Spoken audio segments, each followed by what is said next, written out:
Yeah, absolutely. I'm a customer success engineer for RedSift. We are UK headquartered email security company. We mainly focus on brand protection.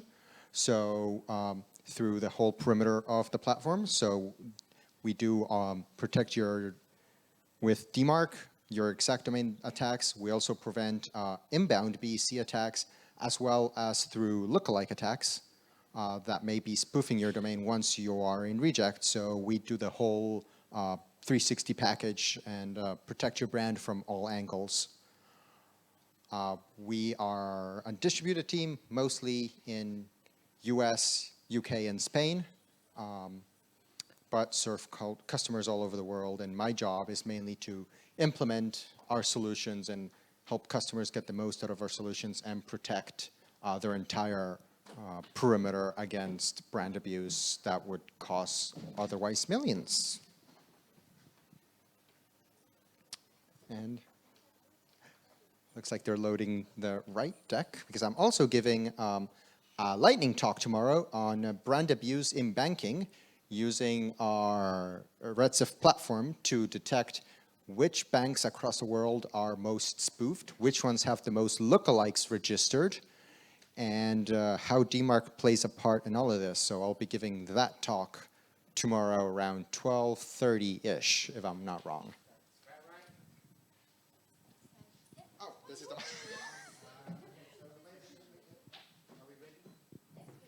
And this is the right deck. Okay, we're going back to professional. Yeah. Okay, yes, we got you up and running. So I think Faisal kind of already done his own introduction though, so he's kind of stolen my job.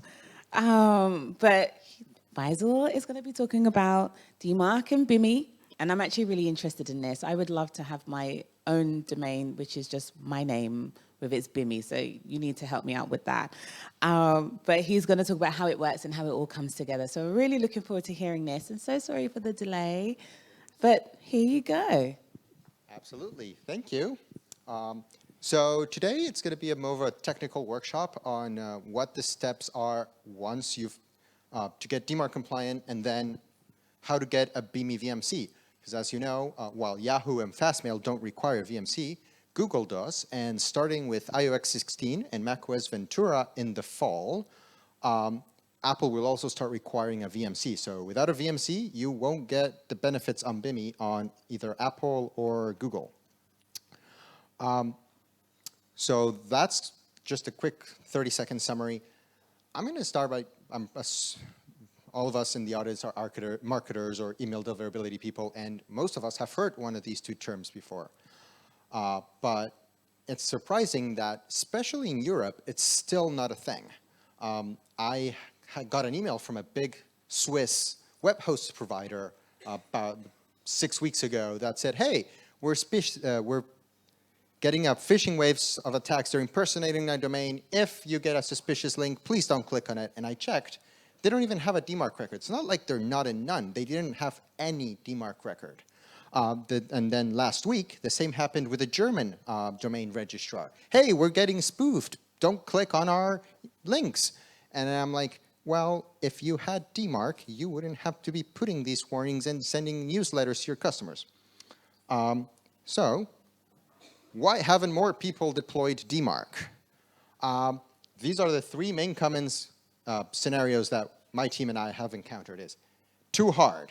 Most people don't think they can handle, first of all, they'll say, oh, I'll just get the XMLs in my mailbox. How bad can this be? And then they start getting the raw XMLs and they're like, I have no clue how to do this. And then they stop and then forget about DMARC because they're like, oh, it's too hard, I'm not going to do it. The next one is, it's too scary. Okay, I now have a platform, but I don't know how to use the results that that platform gives me to configure correctly my emails so I don't block legitimate ones. And the last one is more on the security team side, is like, well, we already block emails that fail DMARC. Why would I need on my own DMARC policy? My seg blocks it for me. And I'm like, great. That's great for inbound emails that come to you. But what about the rest of the world? What about your supply chain? What about your vendors, your customers? They may not have the same policies you do. So for those who don't know, a quick refresher on what is DMARC.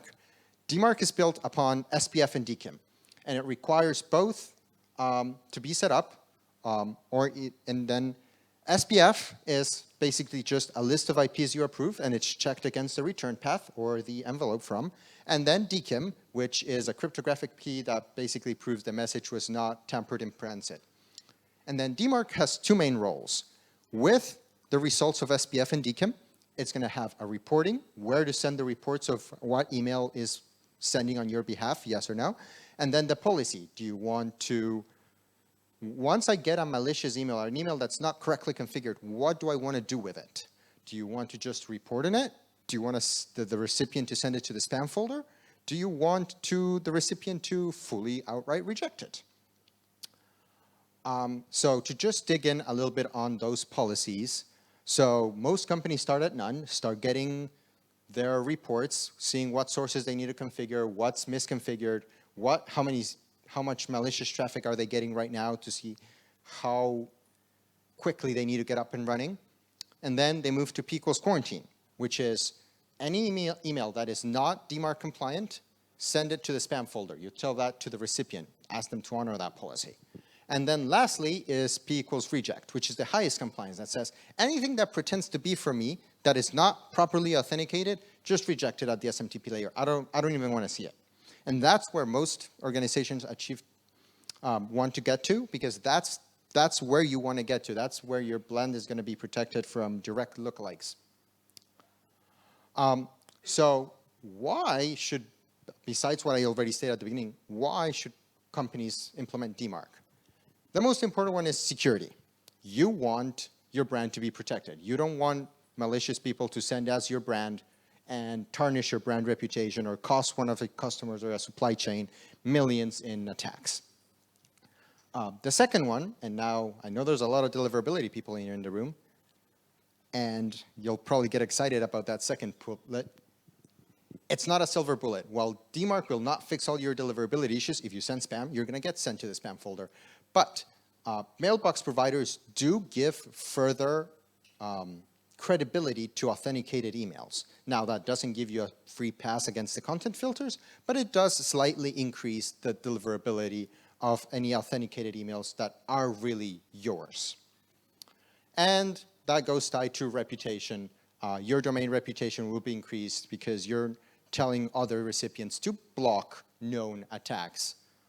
Therefore, any legitimate emails that are from me are going to be really from me. Okay, great. You have me convinced. How do I implement DMARC? Let's say I'm the Swiss email provider I said at the beginning. I don't want to send these newsletters anymore. What do I do? This is a common enforcement journey. No matter which vendor you use, this is going to be your journey. The journeys are pretty much standard across all vendors, and the key point you have to keep in mind when choosing a vendor is how much knowledge can they give you during this enforcement journey, and how quickly can they get you to enforcement. Is it going to take a month, 2 months, a year, 3 years, a decade? So for the most part, you're going to be preparing, aligning all your domains, adding the DNS record to all of your domains. Start maybe for the first 2 or 3 weeks, check your email flow, make sure that all the apps are being recorded. Go start asking HR, finance, marketing, are these tools you legitimately use? This might be a tool that we started using 3 years ago, but we no longer use it. But some obscure team in the company still uses it because they didn't get the memo. Once you have all that set up, you get into the configuration phase. You look what vendors need setting up, and then start liaising with those vendors. Hey, vendor A, can you generate a DKIM key for my domain? Or hey, vendor me, can you generate this custom return path for me? So that they all start being aligned and being DMARC compliant. Once all that's done, usually it takes about 2 to 4 weeks for a medium-sized 100 to 250 person company. You start ramping up the policy. You can start with a quarantine, live it for a couple weeks, see if no new sources appear. Marketing decides to test a new tool right as you're ramping up. And then finally get to reject. And lastly, just set up notifications in case marketing down the road, a year now, decides to implement a new tool, forgets to tell IT that they need to implement a new tool, but IT will know and say, hey, marketing, are you testing this new tool? Because we're seeing that traffic filling our reports. And because of our DMARC policy, all your emails are now going to get rejected. The whole process from preparation to monitoring usually takes, on average, between 4 to 8 weeks. But then again, this is depending on company size, how quickly your vendors cooperated, how quickly your internal stakeholders cooperate. So it can go as quickly as 2 to 4 weeks. It can take a year. It'll all depend on how your internal structure and how cooperative your vendors are helping you go through this enforcement journey. This is a story I always like to tell about my team. April 2020, COVID was in full rampart.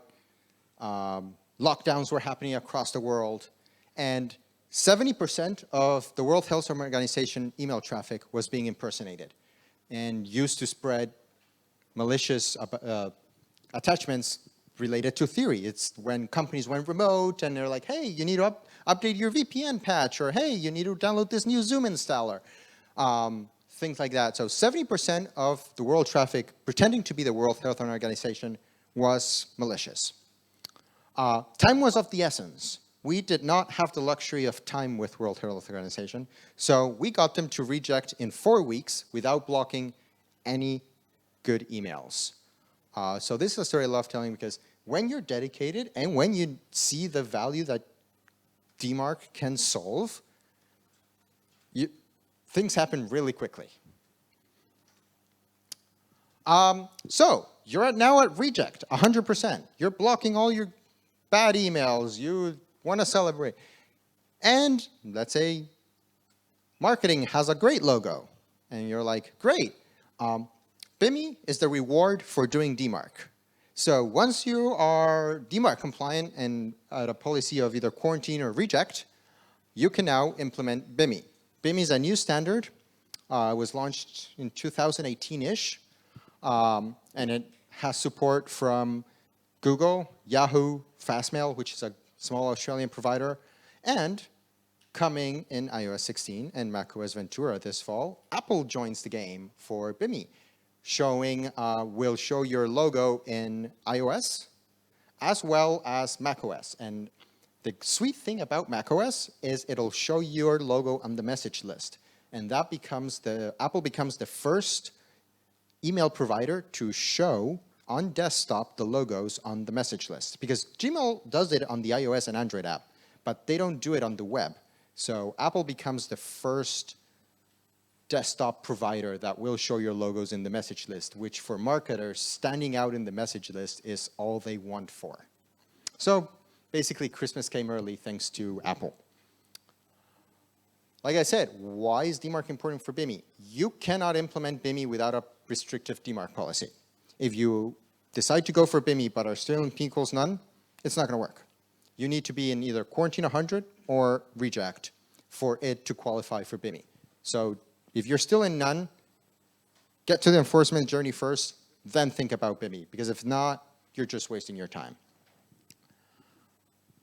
So if you join BIMI and DMARC together, it'll create a consistent and secure brand experience for both IT and marketing. So that goes to the next step, which is what many people are going to ask. VMCs. How do they work? What are they? So a VMC is just a certificate file certifying that your company owns that logo and not a spammer decide to apply on your behalf, much like EVSSLs. In fact, the verification is pretty much the same of an EVSSL, with the only difference that you're verifying a trademark as well as a company. So you're verifying the company exists, the trademark exists, and the trademark is licensed to the company that's applying for the VMC. So your logo must be a word mark, design mark, or service mark from an approved jurisdiction. There's about 9 or 10 approved jurisdictions. I'm going to name a few. It's going to be US, UK, EU IPO, Australia, South Korea, Brazil, India. And this is a common question, and you must use it exactly as trademark. Let's say I'm going to pick a random logo, MailKit. They have trademarked the word mail and the red envelope. But they only want to use the red envelope for BIMI. Because the trademark is the whole thing, they cannot split it out. They would have to register either the red envelope by itself or use the whole word plus the logo in the BIMI logo. So Entrust must use what's trademarked. You cannot pick and choose parts of a trademark. So that's one thing to keep in note if you do have your company name as well as your logo in a single trademark. There will need to be two separate trademarks. And it cannot be in progress. So let's say you start applying for a trademark today. Usually trademarks take between 9 to 12 months. And let's say an attorney is just reviewing your trademark right now and it'll be done in about 3 months. You still can't use a VMC.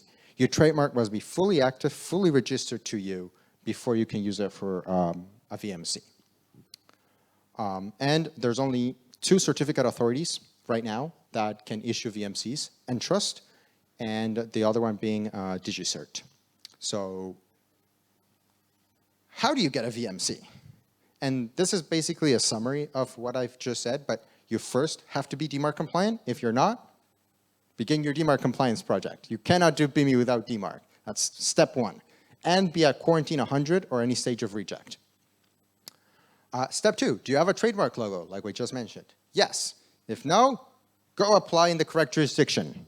It will probably take anywhere between 6 to 12 months, depending on the country.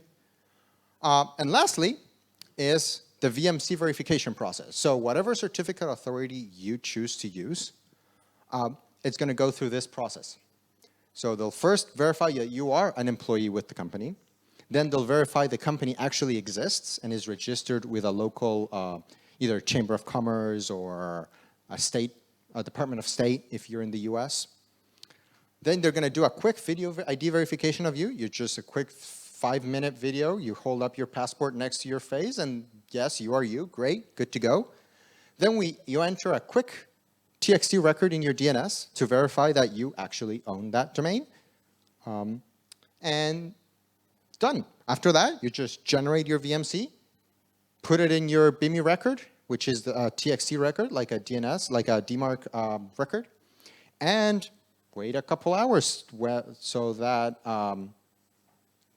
Google and soon Apple will pick up your VMC and they'll start displaying your logo. Another thing to mention is the logo has to be in tiny SVG 1.2, which is a special format. And if you have more questions about that, you can visit the BIMI group, which they have a great article on how to create tiny 1.2 SVGs. As part of the company verification, you need to design 3 roles that the certificate authority will verify. The first 2 can be the same person. The last one cannot be the same person. So the authorization, the contract signer can be the same person. They'll just basically, the first one authorizes the CA to issue a certificate on our behalf. The second one just clicks, I agree to the terms and conditions, and I let Entrust issue a VMC on my company's behalf, or DigiCert, or whoever the CA may be. And then the last one is presumably, usually, the person's manager saying, yes, John Doe works for us in this capacity, and he is authorized to request a VMC. So those are the 3 roles you're going to have to provide to the certificate authority when asking for a VMC. Now, why should I care about BIMI? Besides showing my logo and getting more brand impressions, we have also seen that it increases engagement rate. The human time span is about 8 seconds. So if you're able to catch a user, a customer, a prospect, you name it, within the first 8 seconds, your engagement rate's going to get up. You'll see higher click-through rates, higher click rates, engagement rates in general with your audience, which turns into a return on investment. A single $1,000 certificate can net you higher sales and that higher engagement because of that brand awareness, which is the last benefit. Us humans are creatures of repetition. If we get shown the same thing over and over again, eventually we'll start seeing it in the wild, and confirmation bias. You'll start seeing that brand more and more. It's like, oh yeah, the next time somebody asks you for recommendations in a certain sector, like, oh, this first brand comes to mind because I see their logos all over the place. What do our customers say about BIMI? We've been implementing BIMI. My team has been implementing BIMI for about a little over a year now. We've issued around 150-ish VMCs to customers, including the largest single order of VMCs ordered by a single customer in NECA. And a well-known pizza brand calculated that DMARC with BIMI will increase, for every 1% in increase in email marketing read rate, generates them $1 million in additional revenue over the course of a year. And when BIMI was just launched in the travel industry, the marketing request for BIMI was actually the top project for 2021. As the travel industry was coming out of the pandemic. And this is a specific case study we did with TalkTalk, which is a UK provider telco. The first 30 days that they implemented a strict DMARC policy, they blocked 250,000 malicious emails, and they detected about 1,000 subdomains that people were, or malicious actors were using to spoof TalkTalk. And after they implemented BIMI for 2 of their brands, TalkTalk for Everyone, which is their consumer brand, and TalkTalk for Business, which is their business brand, they saw 4 to 6% better email engagement on their newsletters. So, like Mark Johnson says, everybody chases 2 to 3%, so getting 4 to 6% is very, very, very positive. So just to wrap up everything I've said the last 20 or so minutes, how does the journey look like from start to beginning?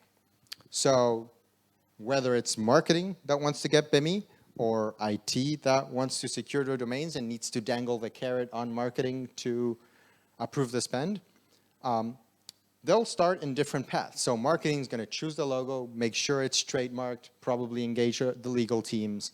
Simultaneously, IT is going to check their current domain posture, what do they need to improve, make the relevant changes to the DNS as they go through the enforcement journey, get to P equals reject, and then both teams eventually get to the same goal, which is getting the VMC once you're at P equals reject, and once marketing has the logo they want trademarked and everything. So I'm going to open it to the floor. Any questions about the whole BIMI process? I've personally managed many, many implementations, so I can give you the ins and outs, any caveats, I think I've pretty much seen it all with regards to trademarks and yeah, so any questions? Or I don't know, Andrew, if we have any online questions. Well, let's give him a second.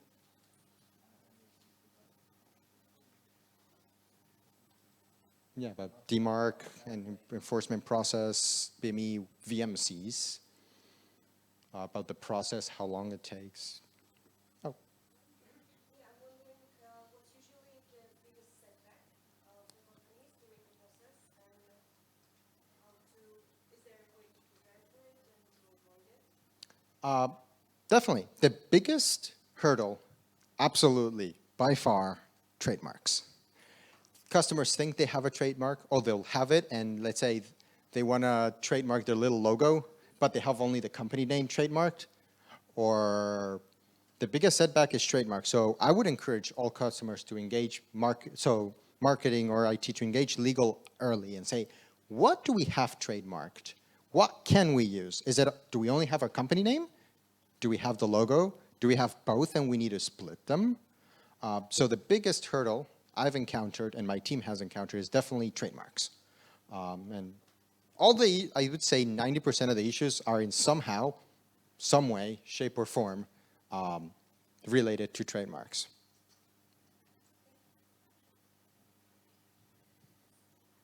Do you think that BIMI will be next to verification maps in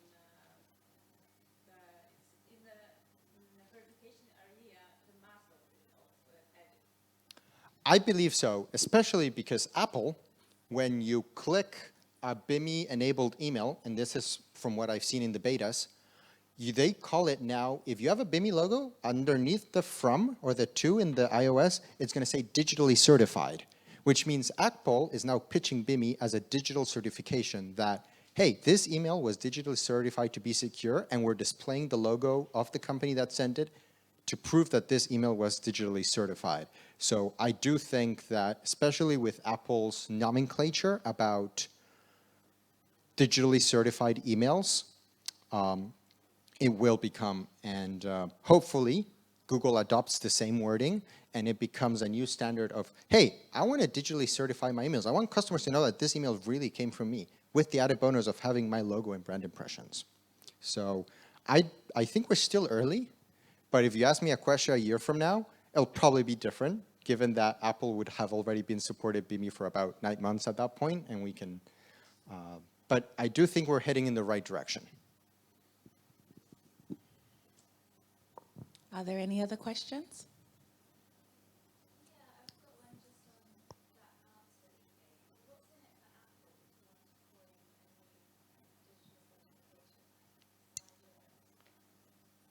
I think it's about brand awareness. So I don't know if you've seen their marketing over the past 2 or 3 years. They're moving to this privacy ecosystem where everything you do with Apple is private. So I think the digitally certified is another step in the way of, hey, this email is legit. It's not going to be a scam. You're not going to get robbed. And increase the use of their Apple Mail desktop client and not third-party clients. I think that's what's in it for Apple.